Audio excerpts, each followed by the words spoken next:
பள்ளி கல்வித்துறை சார்பில் பள்ளி தலைமை ஆசிரியர்களுக்கான மாநில அளவிலான நடைபெற்ற அடைவுத் தேர்வு ஆய்வுக் கூட்டத்தில் கல்வித்துறை அமைச்சர் அன்பில் மகேஷ் பொய்யாமொழி கலந்து கொண்டு ஆலோசனைகளை வழங்கினார். திருவள்ளூர் மாவட்ட அரசு மருத்துவக் கல்லூரி அரங்கில் 2025ஆம் ஆண்டுக்கான பள்ளி தலைமை ஆசிரியர்களுக்கான மாநில அளவிலான அடைவுத் தேர்வு ஆய்வுக் கூட்டம் மாவட்ட ஆட்சியர் பிரதாப் தலைமையில் நடைபெற்றது. இதில் சிறப்பு அழைப்பாளராக பள்ளி கல்வித்துறை அமைச்சர் அன்பில் மகேஷ் பொய்யாமொழி கலந்து கொண்டு திருவள்ளூர் மாவட்டத்தில் கல்வி முன்னேற்றத்தில் சிறப்பாக விளங்கி வரும் மாணவர்களுக்கு பாட புத்தகம் வழங்கப்பட்டும் மாவட்டத்தில் உள்ள அனைத்து பள்ளி தலைமை ஆசிரியர்களுக்கும் மாணவர்களையும் கல்வி தரத்தில் எவ்வாறு உயர்த்த வேண்டும் என ஆலோசனை வழங்கினார். அதனைத் தொடர்ந்து நிகழ்ச்சியில் பேசிய அமைச்சர் அன்பில் மகேஷ் தெரிவிக்கையில், தமிழகத்தில் அரசு மற்றும் அரசு உதவி பெறும் பள்ளிகளில் 3, 5 மற்றும் 8ஆம் வகுப்பு மாணவர்களுக்கு மாநில அளவிலான கற்றல் அடைவுத் தேர்வு நடத்தப்படுவதாகவும், இந்த தேர்வு மாணவர்களின் கற்றல் அடைவு நிலையை அறிவதற்கும் அவர்களின் கற்றல் திறமைகளை மேம்படுத்தும் விதமாக நடத்தப்படுகிறது என்றும், இந்த அடைவுத் தேர்வில் ஒரு குறிப்பிட்ட பாடத்தில் அல்லது பாடப்பிரிவில் ஒரு மாணவர் பெற்றிருக்கும் அறிவையும் திறமையும் அளவிடுவதற்கான ஒரு முறையாகும். இந்த தேர்வு மூலம் ஒரு மாணவர் எவ்வளவு தூரம் பாடங்களை கற்று தேறியுள்ளார் என்பதையும் அறிய முடியும் எனவும், மாநிலம் முழுவதும் உள்ள மாணவர்களின் கற்றல் அடைவு நிலையை அளவிடுதல், மாணவர்களின் கற்றல் திறன்களை மேம்படுத்த உதவுதல், பாடத்திட்டத்தை மேம்படுத்துவதற்கான தகவல்களை வழங்குதல், ஆசிரியர்களுக்கு கற்றல் கற்பித்தல் முறைகளை மேம்படுத்த உதவுகிறது. எனவே அடைவுத் தேர்வு என்பது ஒரு மாணவரின் கற்றல் திறனை அறியவும் அவர்களின் கற்றல் நிலையை மேம்படுத்தவும் மிகவும் முக்கியமான தேர்வாகும் என அவர் தெரிவித்தார். இந்நிகழ்ச்சியில் திருவள்ளூர் மாவட்ட முதன்மை கல்வி அலுவலர் பொறுப்பு தேன்மொழி, அரசு அதிகாரிகள், ஆசிரியர்கள் உட்பட பலர் கலந்து கொண்டனர்.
தமிழ்நாட்டு முதலமைச்சருடைய அறிவுறுத்தலின்படி தொடர்ந்து இந்த சிஎஸ்ஆர் ஆக்டிவிட்டிஸ் மூலமாக பல்வேறு விதமான பணிகளை ஒவ்வொரு பள்ளிக்கூடத்துக்கும் எங்களால் முடிந்ததை நாங்கள் செய்திருக்கோம்.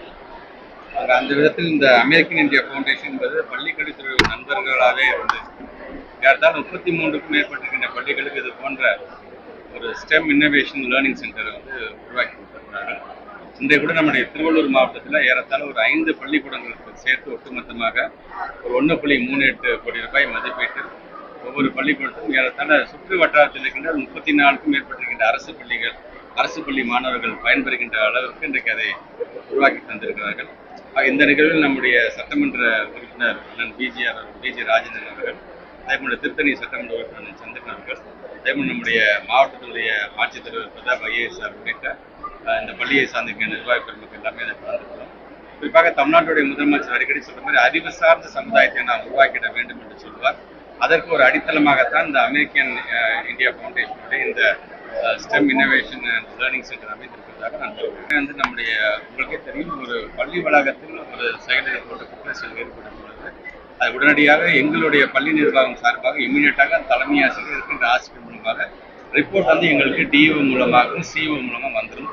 அது சார்ந்து அந்த ரிப்போர்ட் வந்த பிறகு அது காவல்துறை வசம் இது ஒப்படைக்கப்படும். காவல்துறை வசம் ஒப்படைக்கிறது அவங்க தான் அதுக்கான இதை எடுத்து செய்வாங்க. அரசு சார்பில் நேரில் போய் எதுவும் அவங்களுக்கு ஆறுதல் கூட தெரிவிக்கலான்னு ஒரு குற்றச்சாட்டு இருக்கு. அந்த பெற்றோர் கண்டிப்பாக நான் லோக்கல் எம்எல்ஏ நான் பேசிக்கிறேன். நான் இது வரைக்கும் என்ன செஞ்சிருக்காங்க நான் கேட்டுட்டு அதுக்கு அப்புறம் கண்டிப்பாக நாங்கள் எடுப்போம். அதே போது குற்றவாளிகள் என்று வரும்போது தப்பு செய்தவர் யாராக இருந்தாலும் சரி கண்டிப்பாக சட்டத்துக்கு முன் நிறுத்தப்படுவார். உரிய தண்டனை கண்டிப்பாக கொடுமையான தண்டனை கண்டிப்பாக வாங்குறோம். சார், இப்போ பகுதி நேர ஆசிரியர் பார்த்தீங்கன்னா 12 நாளாக போராடிட்டு இருக்காங்க.